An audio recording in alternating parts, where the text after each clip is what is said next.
Hello' everyone আপোনালোকক সকলোকে মোৰ অন্য এটা ভিডিঅ'লৈ স্বাগতম জনাইছোঁ। আজি আমাৰ মাহঁতৰ ঘৰত এয়া নাৰায়ণ পূজা এভাগ পাতিছিলে, সেইটো কাৰণে মই ঘৰলৈ বুলি আহিলোঁ।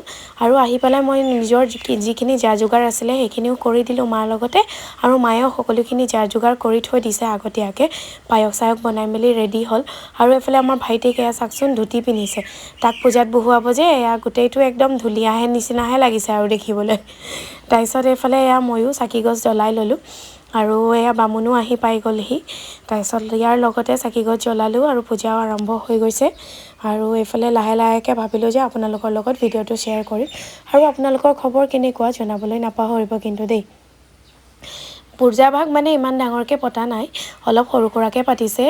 ওচৰৰে 2-3 ঘৰমান মানুহ মাতিছে এনেকৈ। আৰু সেইফালে মা দেউতা ভাইটি এনেকৈ পূজাত বহি লৈছে, আৰু মই ভাবিলোঁ যে ভিডিঅ'টো কৰি থৈ দিওঁ। এয়া এইফালে আমাৰ ভাইটিকে পূজাত বহুৱাইছে, আৰু ওচৰৰ মানুহ ঘৰৰ এয়া গুণগুণো আহিছে কাষৰ ঘৰৰে। আৰু এইফালে এয়া পূজা আৰম্ভ হৈয়ে গ'ল আমাৰ। তাৰপিছত ভিডিঅ'টো আৰু ভাবিলোঁ যে অলপ অলপকৈ কৰি থৈ দিওঁ। আৰু লগতে এয়া মানুহবোৰো আহিছে, মই ভাবিলোঁ যে চাহ একাপ সকলোকে বনাই পেলাই দি লওঁ। আৰু এয়া চাহ বনাবলৈ আহিলোঁ পাকঘৰলৈ। যিহেতু মায়ে দিনৰ পৰা কৰিয়ে আছে, সেইটো কাৰণে চাহকাপ ময়ে বনাম বুলি আহিলোঁ। আৰু সেয়া লাল চাহ একাপ আৰু লগতে ইডলি পিঠা আৰু বিস্কুট এনেকৈ, আৰু মিঠাই এনেকৈয়ে আৰু যোগাৰ কৰিছোঁ চাহৰ কাৰণে। আৰু এয়া আমাৰ ভাইটিয়ে হেনো আজি চাহ খাই বোলে, তাক প্ৰথমতে দি লৈছোঁ, তাৰ বোলে ভোক লাগিছে। আৰু লগতে এয়া গুণগুণো আছে দেই। আৰু সকলোকে চাহ একাপ দি পেলাই ময়ো পূজাত বহিবলৈ আহিলোঁ। আৰু এয়া পাঞ্চালী পঢ়ি আছে, আৰু পাঞ্চালী পঢ়ি থাকিলে বোলে হেনো শুনিব লাগে, সেইটো কাৰণে ময়ো বহি লৈছোঁ শুনিবলৈ। আমাৰ আকৌ মানুহজন আহিয়ে পোৱা নাই, তেওঁৰ আকৌ আজি কামেই শেষ হোৱা নাই। তাৰপিছত এয়া হোম যজ্ঞ কৰিলে, আৰু এইফালে আমাৰ পূজাও সমাপ্ত হ'ল। সেৱা চেৱা কৰি ল'লোঁ, আৰু এইফালে গোটেই ঘৰটো ধুৱাই গৈছে, যিহেতু পূজাভাগ ভিতৰতে পতা হৈছে যে সেইটো কাৰণে। আৰু আপোনালোকে ভিডিঅ'টো চাই পেলাই কেনে পালে জনাবলৈ নাপাহৰিব কিন্তু দেই। এয়া মানুহজনো আহি পালে, আৰু ঘৰৰ ওচৰৰে এয়া খুৰাজন। আৰু এয়া আমাৰ পূজা সমাপ্ত হ'ল।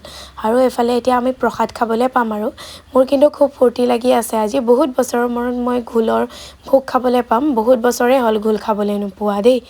আৰু আমাৰ মানুহজনৰ ঘৰৰ ফালে মানে ঘোল নবনায়, আৰু চুজি আৰু চেনি দি পেলাই কিবা চূৰণ নে কি এনেকৈ বনাই থৈ বোলে। আৰু এয়া প্ৰসাদৰ এয়া দৰুলা, মোৰ প্ৰসাদখিনি এয়া এনেকৈ লৈ লৈছোঁ, পায়স আৰু ঘোল এয়া এনেকৈ আৰু খাই লওঁ বুলি ভাবিলোঁ। সেয়া কথাত ব্যস্ত হৈ আছোঁ, আৰু প্ৰসাদকেইটা ধুমধামকৈ খাই লওঁ, যিহেতু মানে ওচৰৰ মানুহখিনিকে মতা হৈছিলে, তেওঁলোকে খাই গ'ল। আৰু আমাৰ ঘৰৰ মানুহকেইটাৰ কাৰণে ভাতৰ যোগাৰ কৰা হৈছে, দালি, নিৰামিষ ভাজি আৰু ভাত, চাটনি এনেকৈ ময়ে বনালোঁ। আৰু ভিডিঅ'টো চাই পেলাই কেনে পালে জনাবলৈ নাপাহৰিব।